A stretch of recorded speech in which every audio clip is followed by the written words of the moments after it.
Hello दोस्तों, स्वागत है आप सभी का कथाओं के संसार में।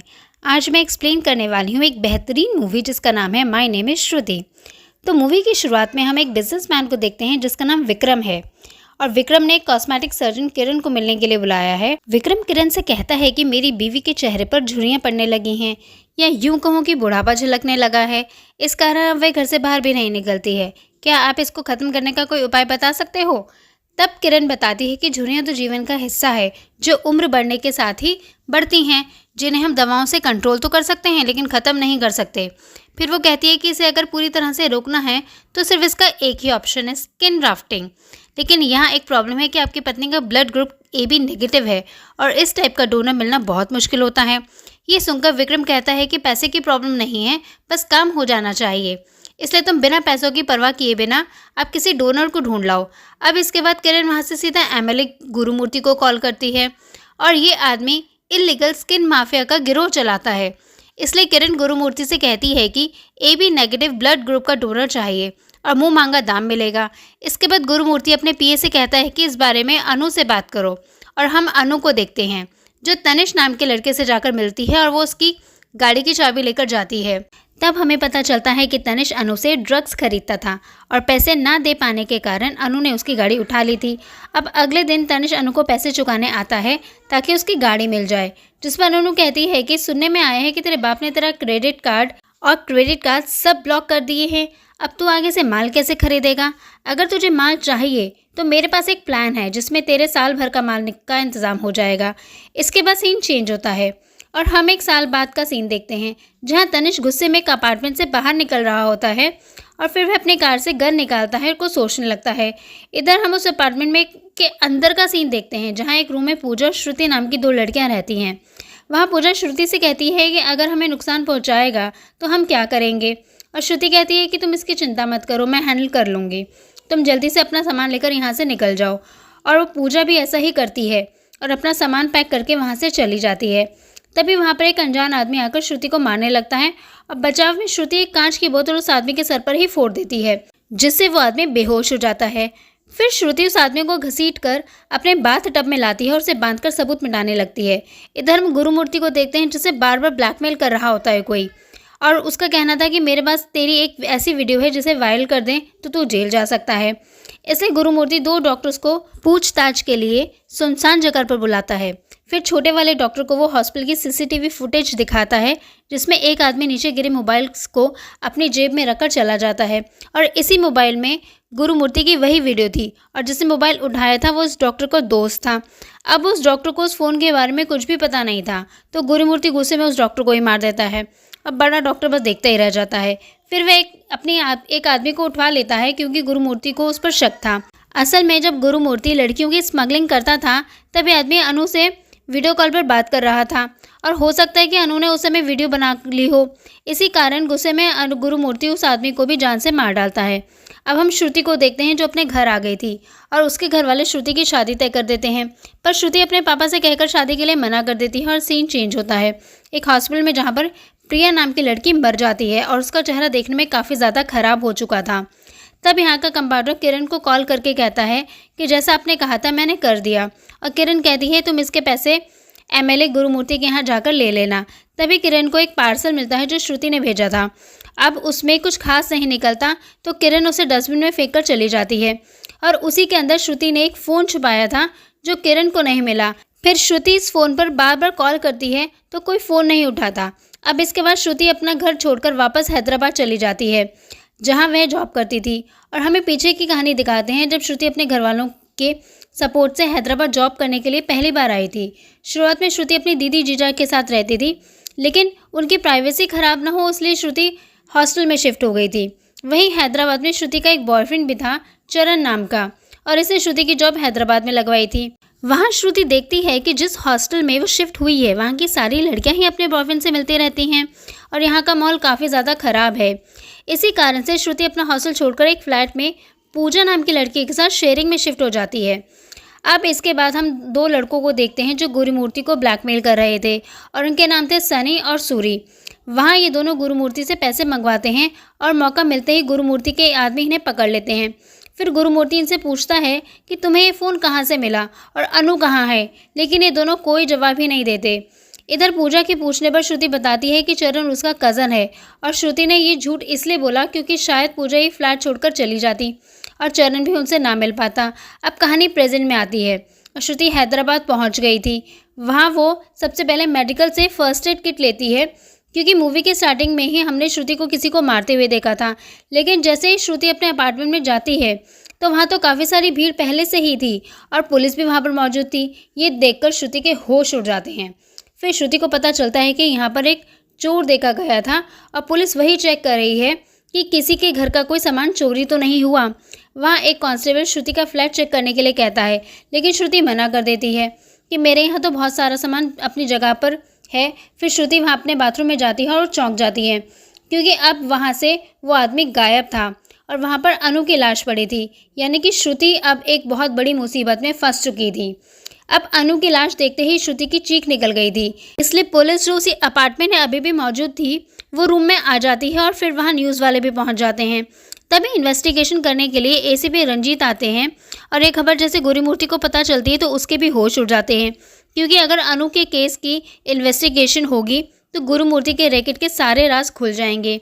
इसलिए वो डीसीपी से मिलकर इस केस को दबाने के लिए कहता है। पारीधर तो रंजीत ने इन्वेस्टिगेशन भी शुरू कर दी थी और उसे एक सीसीटीवी फुटेज मिली थी जिसमें अनु ने तनिष्क के सर पर बंदूक तान रखी थी और रंजीत तनिष्क को पूछताछ के लिए बुला लेता है।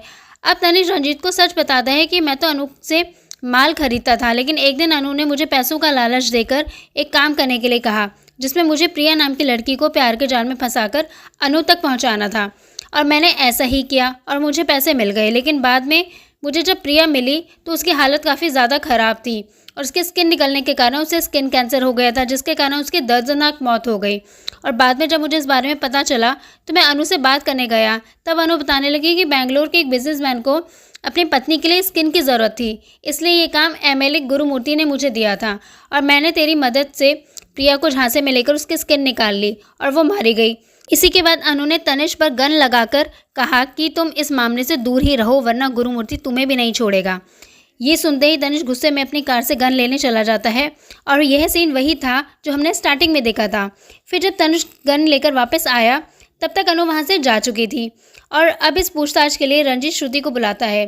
तब श्रुति अपनी कहानी बताती है कि जब एक दिन मैं ऑफिस से जल्दी रूम पर आई तो मैंने देखा कि पूजा और चरण मेरे पीछे फिजिकल हो रहे थे और उन्हें देखकर मुझे बहुत गुस्सा आया और मैं वहाँ से निकल गई। यह मैटर ये था कि पूजा को लगता था कि चरण श्रुति का कज़न है, इसलिए वो तो चरण से इम्प्रेस हो गई और चरण इन दोनों को ही धोखा दे रहा था। अब सुबह जब पूजा रूम में थी तो श्रुति उसे सब बता देती है कि चरण उसका कज़न नहीं बल्कि उसका बॉयफ्रेंड है। इसी बात पर पूजा कहती है कि कहीं हम दोनों को नुकसान ना पहुंचाए, चलो पुलिस को सब बता देते हैं। लेकिन श्रुति कहती है कि तुम यहाँ से चली जाओ, मैं सिचुएशन हैंडल कर लूँगी। अब पूजा तो वहाँ से चली गई थी और इधर चरण को भी सच पता चल गया था कि श्रुति सच जान चुकी है, इसलिए वो उसे ब्लैकमेल करने के लिए उसकी कुछ वीडियोस दिखाता है जिसमें चरण और श्रुति और पूजा के साथ इंटीमेट होने वाली वीडियोस थी। फिर चरण कहता है कि अगर तुम नहीं चाहती हो कि ये वीडियो बाहर जाएं तो बस मेरा एक काम कर दो, मुझे तुम दोनों की स्किन चाहिए। यानी चरण भी गुरुमूर्ति के गिरोह में ही शामिल था और श्रुति जब उसके लिए मना कर देती है तो चरण उसे मारने लगता है।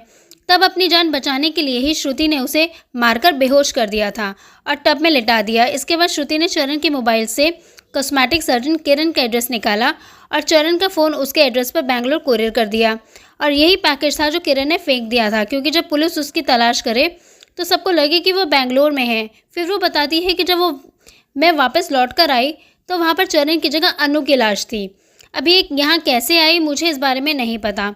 तब रंजीत पूछता है कि याद करो, क्या तुम अपने रूम का लॉक खुला छोड़कर बाहर गई थी? श्रुति कहती है कि हाँ, जब मेरे पड़ोस की आंटी गिर गई थी तो उनकी मदद के लिए मैं गई थी। यानी कि चरण उसी समय वहाँ से भागा होगा। फिर रंजीत बताता है कि चरण जब पीछे के रास्ते से भाग रहा था तब वो कैमरे में कैद हो गया था। यानी कि चरण ने ही अनु को मारा है और रंजीत श्रुति को जाने देता है। अब इसके बाद रंजीत का सीनियर जो एमएलए से मिला हुआ था वो उसके पास इस केस की डिटेल लेने के लिए आता है। तब रंजीत बताता है कि ये केस देखने में सिंपल भी है और पेचीदा भी, क्योंकि जब श्रुति ने चरण को बाथ टब में बांध दिया तो वो पड़ोस में मदद करने के लिए गई थी। तभी वहाँ रूम में अनु आई क्योंकि उसे लग रहा था कि चरण पूजा श्रुति को लेने के लिए गया है। लेकिन जब अनु ने चरण को ऐसी हालत में देखा तो उसे बाहर टब से बाहर निकाला और इसी बीच उन दोनों की श्रुति को लेकर बहस हो गई और चरण अनु को मारकर वहां से भाग गया। फिर रंजीत कहता है कि चरण की उंगलियों के निशान हमें एक रॉड पर भी मिले हैं जिसे अनु को मारा गया था। अब चरण उस समय घायल इतना था इसे वो इलाज के लिए नज़दीक के हॉस्पिटल में गया होगा, लेकिन हमें किसी भी हॉस्पिटल में चरण के नामो निशान नहीं मिले, इसलिए अब वो कहाँ है किसी को नहीं मालूम। इसके बाद रंजीत बताता है कि इस केस में एक बड़ा नाम सामने आया है गुरुमूर्ति का, जो कि माफिया चलाता है और अनु और चरण उसी के लिए काम करते थे।